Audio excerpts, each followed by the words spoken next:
When I arrived at our family trip meeting spot, no one was there except my 5 nieces and nephews.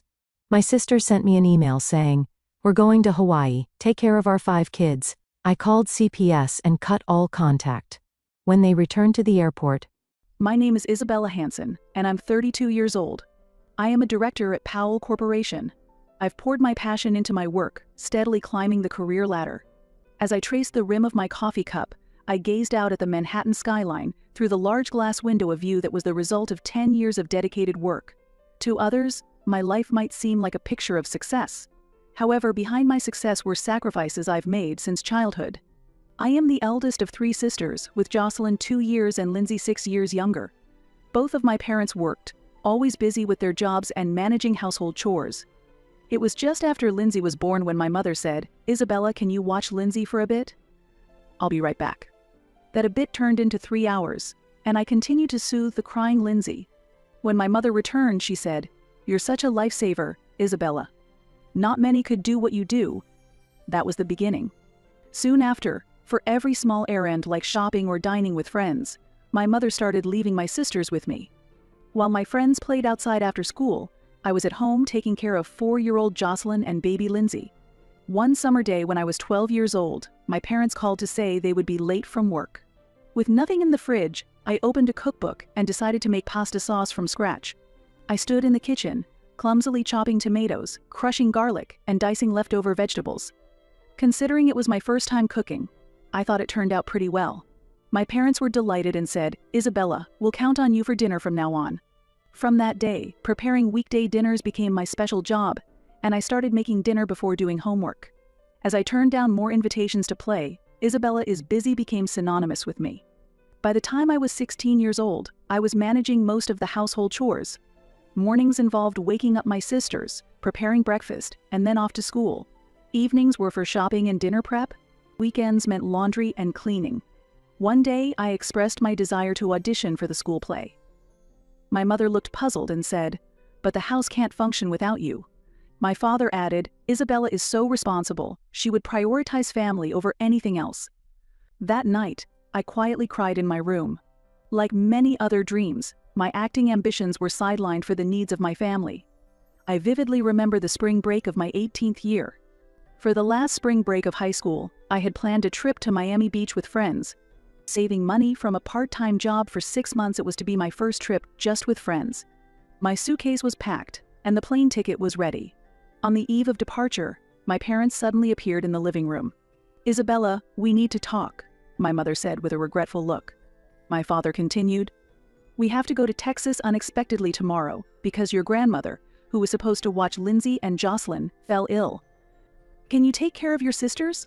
My heart sank. "But I'm supposed to go to Miami tomorrow." "I've been planning this for 6 months."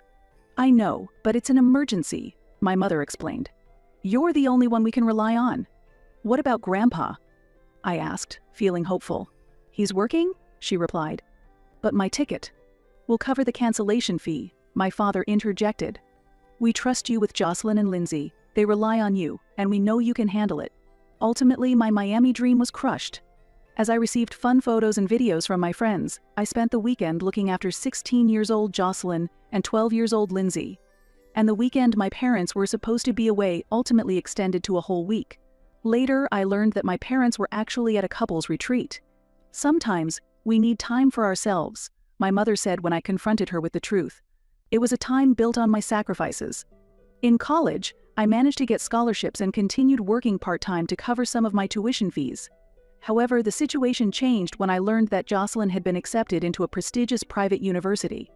"Isabella, fantastic news," my mother excitedly announced over the phone. "Jocelyn got into Princeton." "Congratulations," I sincerely responded. Jocelyn was always studious. "But there's one problem," my mother continued. "The tuition, and with Lindsay coming up, it's a bit tough for us alone." I immediately understood. "Mom, I don't have that kind of money." "But you're receiving a scholarship, right? Plus, you work part-time." "That's for my tuition." "Jocelyn should work part-time too." "Isabella, Princeton is an opportunity for Jocelyn. Unfortunately, she didn't receive a scholarship, and she wants to focus on her studies." My father joined the conversation. "Shouldn't we help each other as a family?" In the end, I took on an additional part-time job. I worked at a campus cafe in the morning and as a waitress at a bar at night. Between classes and work, I was constantly running around, working from morning till night on weekends. I had no social life, and I was always short on sleep. This went on for 2 years. Part of my income went towards Jocelyn's tuition, and the rest covered my own tuition and living expenses. On the day of my college graduation, I felt a mix of emotions. My college years were a struggle, getting through with sleep deprivation and juggling 2 jobs. Only my father attended the graduation ceremony. My mother was with Jocelyn at a university event, and Lindsay was busy with her final exams. Sorry, Isabella. But you'll be fine, right? You're always so independent, my father said. I started my career at Powell Corporation as an analyst. Among the 30 new hires, I worked the longest hours.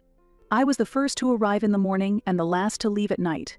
This work ethic caught my boss's attention, and I was promoted to lead analyst after 2 years. 5 years later, I became a manager, and now I lead a team of 15 as a director.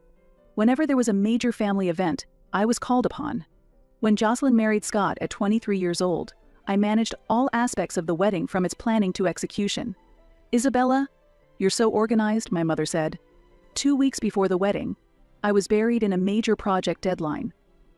I worked late into the night every day and gave up weekends to prepare for the wedding. On the day of the ceremony, I served as the maid of honor while solving every issue from catering mishaps to guest problems. Lindsay married her college boyfriend Brian when she was 22 years old. He was a young lawyer, and they soon bought a suburban house. I also ran around behind the scenes at their wedding. A year after their marriage, Lindsay announced her pregnancy. When Alex was born, I visited their house every weekend to help with household chores and childcare. Isabella, we don't know what we would do without you, she said, but she never mentioned how this impacted my own social life and rest. Jocelyn's marriage became complicated.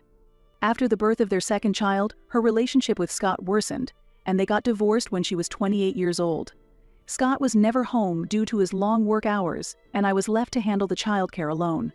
Jocelyn explained tearfully. After the divorce, Jocelyn, who had been a stay-at-home mom, faced financial difficulties. She moved back in with our parents, but it was a significant financial strain on them. I helped with the household expenses every month. It's only temporary.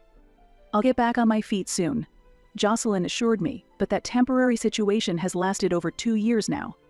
Lindsay's family life seemed successful on the surface. However, she and Brian, both working full-time, often relied on me to care for their 2 children on weekends. The kids called me Auntie Isabella and were fond of me. "You're so good with kids," was the excuse that took away my free weekends. Yet my family never seemed to sacrifice anything for me. Last year on my birthday, I sat alone in my apartment. My phone didn't ring once. My mother was at a party with friends, Jocelyn was on a date with her new boyfriend, and Lindsay was on a weekend trip with her husband. Happy birthday, Isabella. I toasted to myself and poured a glass of wine. The next day, I received a belated text from my mother. Happy birthday, Isabella. Sorry I couldn't get in touch, we were busy.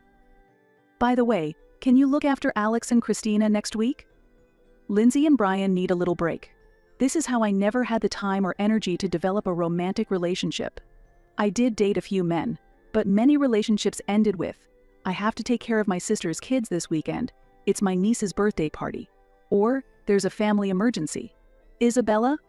My train of thought was interrupted, and I turned to see my assistant Tiffany standing at the door. It's a call from Lindsay. Will you take it? I nodded while organizing a pile of documents. Thanks, I'll take it. Isabella, how are you? Lindsay's voice came through the speaker. Do you have a moment? Of course, I replied, pushing aside a report. What's up? I was only half listening, still reviewing the quarterly figures. Mom's turning 60 years old in 2 months. It's her birthday. Remember? Lindsay said excitedly. And Mom is retiring from her job, right? I want to plan a special trip to commemorate it. We all want to chip in for it, but Jocelyn doesn't have the means. I also have educational expenses and a home mortgage, so I can only contribute a little. That caught my attention. How much are we talking about? I almost spit out my coffee when Lindsay replied. The amount was equivalent to 3 months of my salary. I know it's a lot. Lindsay quickly added, but it's for Mom. That's fine. I hesitated for a moment, but then stopped myself from thinking too much, as usual. I'll send the money right now? I said this as I opened my bank app. Thank you. Lindsay's voice was filled with relief. Oh, and one more thing. I need you to take a week off work for the celebration. It's a special plan. I'll keep the destination a surprise until the day we leave. Jocelyn and I have everything arranged. And make sure you don't schedule any work during that time. I got it. After that conversation, weeks flew by with meetings and deadlines. I occasionally wondered what my sisters were planning with that money, but whenever I asked, I only got vague responses. Work took priority, and Mom's birthday celebration was pushed to the back of my mind. Then, the designated day arrived. I closed an important deal, leaving the office with a feeling of comfortable exhaustion. It was finally time for Mom's birthday celebration. According to messages from my sisters, we were to gather at our parents' house and leave from there. I loaded my carry-on into the car and headed to my parents' home. When I arrived, I noticed several familiar cars parked on the street. I pressed the doorbell lightly, expecting my dad to open the door as usual, but instead, Jocelyn's 5-year-old son Matt appeared. "Auntie Isabella," he exclaimed joyfully. "Hello, Matt." I smiled, though I was a bit confused. "Where's Mom?" "Everyone went out," he answered nonchalantly. I entered the house and made my way to the living room, where I found 3 kids scattered about. Lindsay's baby Christina was sleeping on a play mat, and her 3-year-old son Alex was playing with blocks. Jocelyn's daughter Hannah was drawing. However, no adults were in sight. "Where did everyone go?" I asked Matt. He shrugged. "I don't know.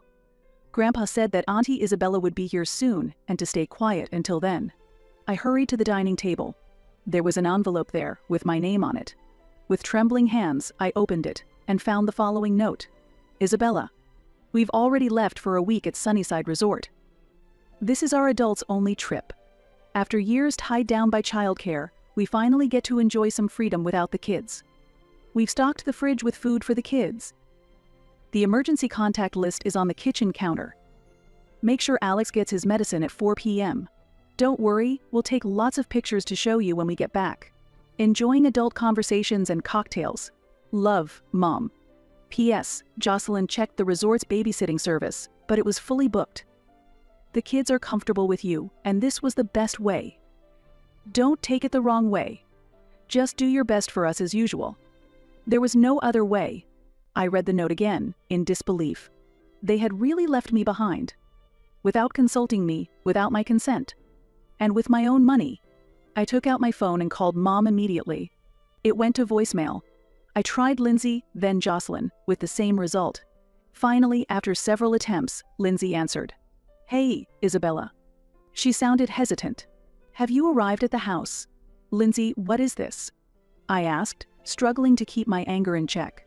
"You left me behind?" "Listen, Isabella." She became defensive. "It wasn't my idea. Mom said Isabella is always so responsible and reliable. She'll understand." "I didn't agree to look after the kids," I said. "I was looking forward to this trip too. But you get along with the kids," Lindsay excused. "And since you're single and don't have children, you don't really need a vacation like this, do you? We just want to enjoy some adult time. We've been tied down by the kids for so long, don't we deserve a little break?" Her words broke something inside me. "Listen, I'll call a professional babysitter right now. That way, I can catch a flight and join you." "That won't work," Lindsay exclaimed. "We can't leave the kids with someone they don't know. Alex gets anxious around strangers, and Christina is still a baby. Honestly, we just want some time away from the kids. Isabella, please. Can you watch them for us? Just like you always do." "Just like I always do?" I repeated, feeling the anger rise. "Yes, you're always so dependable. Ever since you were little," she said nonchalantly. "You've always done everything for us." Something clicked in my head. "For everyone?" I said in a low voice. "Yes, always for everyone. But Lindsay, this time it's different." "I won't do it." "What do you mean?"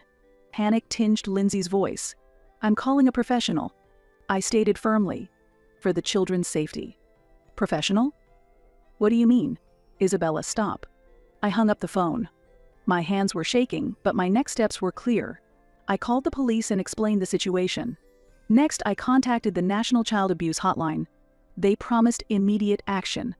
After that, I sent the same text message to the entire family. The children have been left unsupervised. I have reported this to the police and Child Protective Services. I suggest you come back immediately. Within minutes, my phone began to ring. I ignored it. Instead, I sat down in the living room and began playing with the kids, ensuring they did not feel anxious. About an hour later, a police car arrived at the house. 2 officers entered and began assessing the situation. 30 minutes later, a social worker from Child Protective Services also arrived. I explained everything to them. As the sun began to set, the front door burst open, and my panicked mother rushed in. Behind her were Lindsay, Jocelyn, and the rest of the family. "Isabella," my mother exclaimed. "What have you done?" An officer stepped forward and asked, "Are you the guardian of these children?" My mother, cheeks flushed, replied, "Yes, I'm their grandmother." What happened? The situation of minors being left without proper supervision was discovered by Ms. Johansson, who appropriately reported it to the authorities, the officer stated sternly. "But," my mother faltered, "Isabella was supposed to take care of them." She agreed. "No, Mom," I said quietly. "I didn't hear about it, nor did I agree. You all just assumed." The social worker stepped forward and requested identification from all the adults. They were then asked to accompany the police to the station. After hours of questioning and explanations, the police contacted me to clarify the situation. Meanwhile, I stayed at the house with the children. Ultimately, my parents and sisters were charged with child neglect. The children were temporarily placed under my supervision. The family was enveloped in shock and shame. They returned from the police late that night. The next morning, I gathered everyone in the living room. The children were playing in another room. "I have always said yes," I began calmly. "Even when I was tired from work, even when I had important meetings. I always helped you. But this time, you crossed a line. You took my time, my money, and my dignity." "But Isabella," my mother said through tears, "you've always done everything for the family." "That's the problem, Mom," I said. "You've forgotten that I have a life of my own. My choices, my hopes, my dreams. I love my family, but I'm done being taken advantage of." "Don't you like the kids?" Jocelyn asked in a soft voice. "Of course I love them," I replied. "But loving them and being forced to take care of them for a week without prior consultation, while the rest of the family goes on a vacation with my money, are completely different issues." Silence took over the room. I stated firmly, "You all need to face the consequences of your actions. I have sacrificed for you for many years. I've had enough." "Isabella," my mother exclaimed in shock. "We raised you." "Yes, you raised me," I said quietly. "I am grateful for that. But that doesn't give you the right to use me indefinitely. From childhood, I was the one who looked after Lindsay and Jocelyn when we got home from school. While they played with friends, I was the one preparing dinner and helping with homework. That's because you were the eldest," my father excused. "No," I shook my head. "It's because you took advantage of me. You knew I was responsible and wouldn't say no. But that doesn't mean we're not family," Jocelyn exclaimed.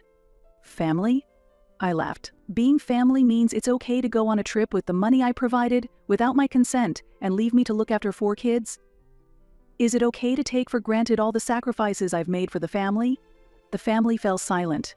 Anger, sadness, and fear appeared on their faces. "What should we do now?" Lindsay asked in a low voice. "That's for you to figure out," I said. "I'm going to live my own life." A year had passed. After the intervention of the police and Child Protective Services, my family paid a significant price. My parents were charged with child neglect and were ordered to do community service. Lindsay and Brian and Jocelyn faced restricted custody of their children, with supervised visits and mandatory parenting classes. My father's business partner terminated their contracts out of fear of scandal, and our family's financial situation rapidly deteriorated. I had cut off contact with all of them. At first, tearful calls from my mother and angry messages from Lindsay and Jocelyn flooded in. They claimed I had overreacted and accused me of betraying the family. However, those gradually subsided. One rainy afternoon, there was a knock at my office door. "There's someone here to see you," Tiffany said. "It's your mother." I took a deep breath. "Let her in." My mother had aged, her shoulders slumped. Gone was her once confident posture, replaced by weariness and a sense of defeat. "Isabella," she said in a small voice. "Thank you for seeing me. What do you want?" I asked calmly. "I came to apologize," she said. "And to ask for help. What kind of help? We're on the verge of bankruptcy, she confessed, holding back tears. Your father has lost his job, and my retirement funds were drained by legal fees. Lindsay and Jocelyn are struggling to regain custody of their children. And I need a loan, she finally said. Help us. I looked out the window at the Manhattan skyline. In the past, I would have immediately opened my wallet and helped my family, as I always had. Mom, I said slowly, I drew a clear boundary a year ago. You took advantage of me and took my kindness for granted. You never considered my feelings or my life. But you're our daughter. My mother raised her voice. Isn't family supposed to help each other? True family respects and supports each other, I quietly replied. You treated me merely as a resource. That is not love. My mother began to cry, her shoulders shaking. Then, what should I do? Solve it yourselves, I said. As adults. She looked at me with a look of despair. You were never this cold. I've changed, Mom, I smiled.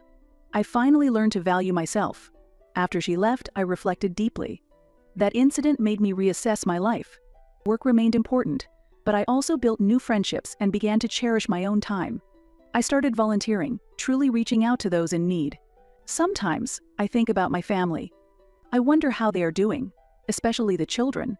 But the realization from that night remains unchanged. Saying no can be the most powerful form of self-affirmation. Protecting my boundaries is the deepest form of self-love. My desk is piled with documents for a new project. This weekend, I have a trip to Europe planned with friends. I no longer need to adjust my life to someone else's schedule. I am living at my own pace. And now, this freedom is what I value most. After listening to today's story, perhaps it has raised some new questions in your mind, or maybe it has brought back some old memories. Every day on Reddit, new experiences and moments create fresh stories, and they connect all of us. Everyone has their own unique journey in life, and we all try to understand the world in our own way. These kinds of moments remind us that we are all human, sometimes happy, sometimes sad, and always learning something new. If you enjoyed this story, feel free to share it with your friends. Your thoughts and feedback are always valuable to us, as they motivate us to create even better content. Every story has its own unique angle, and our goal is to understand everyone's perspective and make our content diverse and relatable. Stories like these help us realize that life's journey is different for everyone, and by hearing other stories, we learn something new. You can also share your own stories with us.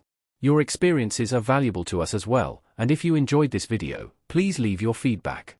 We aim to create content that brightens your mind and gives you new ideas every time. If you've already seen this video before, your feedback is still important. With every piece of feedback, we can improve our content and bring a new perspective to our viewers. Today, what we saw was just a small part of the many stories shared on Reddit and across the world. It's a reminder of how we all try to understand life by sharing our experiences with each other. This video was only an example of how we try to connect with others through storytelling, learning about different sides of life. We hope to continue sharing such stories that help us all learn and grow together. Thank you for your time, and don't forget to keep an eye out for more stories coming soon. If you haven't already, please like and follow for more amazing content. Your support keeps us going, and we will strive to bring you more thought-provoking and heartwarming stories. Until next time, take care and stay curious. **